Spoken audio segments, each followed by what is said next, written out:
Karunagappally railway സ്റ്റേഷന് കിഴക്ക് മൂന്നാമത്തെ പ്ലാറ്റ്ഫോമിനോട് ചേർന്ന് വാഹന പാർക്കിംഗ് ആരംഭിക്കണമെന്ന ആവശ്യം ശക്തം. സ്റ്റേഷന് പടിഞ്ഞാറ് ഭാഗത്ത് തിരക്കൊഴിവാക്കാൻ ഇതുമൂലം കഴിയുമെന്നാണ് വിലയിരുത്തൽ. ഓട്ടോറിക്ഷ പാർക്കിംഗ് ഭാഗികമായി ആരംഭിച്ചെങ്കിലും യാത്രക്കാരുടെ തിക്കും തിരക്കും ഗതാഗതം ദുസ്സഹമാക്കുന്നു. പുതിയ പാർക്കിംഗ് ഏരിയ ഇനിയും വിപുലീകരിച്ചിട്ടില്ല.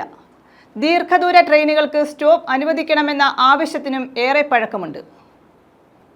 റെയിൽവേ എഞ്ചിനീയറിംഗ് വിഭാഗത്തിന്റെ അനാസ്ഥയും കരാറുകാരുടെ മെല്ലെപ്പോക്കുമാണ് കരുനാഗപ്പള്ളി റെയിൽവേ സ്റ്റേഷനിലെ പാർക്കിംഗ് അസൗകര്യങ്ങൾക്ക് കാരണമാകുന്നത്.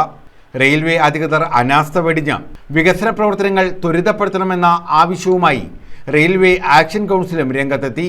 എംപിയും MLAയും വേണ്ട നിർദ്ദേശങ്ങൾ റെയിൽവേ അധികൃതർക്ക് കൈമാറണമെന്ന് ആക്ഷൻ കൗൺസിൽ ആവശ്യപ്പെട്ടു. ദീർഘദൂര ട്രെയിനുകളായ Chennai mail, Kerala express, Chennai Egmore express, Janshatabdi എന്നിവയുടെ സ്റ്റോപ്പിനായി വർഷങ്ങളായി റെയിൽവേ ആക്ഷൻ കൗൺസിൽ സമരമുഖത്താണ്. തുടർ സമരം ശക്തമാക്കാനും ആക്ഷൻ കൗൺസിൽ ആലോചിച്ചു വരുന്നുണ്ട്.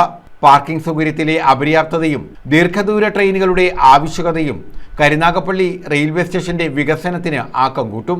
News bureau, Karunagappally.